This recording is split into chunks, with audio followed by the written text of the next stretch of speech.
Welcome to the Genius Factory. Enjoy the video. You start with safety. Turn off the breaker feeding the track, then verify 0 voltage with a tester. Once confirmed, remove the diffuser or fixture nearest the feed to expose the live connection. This reveals the feed wires and connector. Make sure to photograph wiring orientation for reference because correct polarity matters. If contacts are corroded or screws loose, loosen, clean, and red-iton.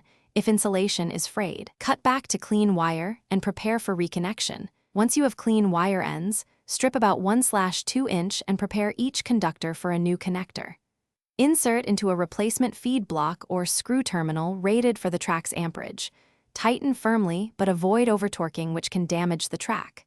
If the track uses a keyed polarity, align the hot to the correct rail. Mismatches cause fixtures not to work.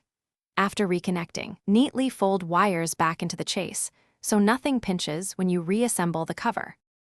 You're almost done. Replace covers but keep the area accessible, then restore power at the breaker.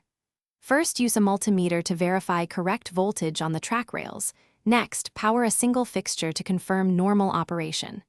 If you see flicker, no power, or tripped breakers, shut the breaker immediately, then recheck torque, continuity, and polarity. A poor contact or reversed rail is the usual culprit. Finally, document the parts used and date of repair for future reference.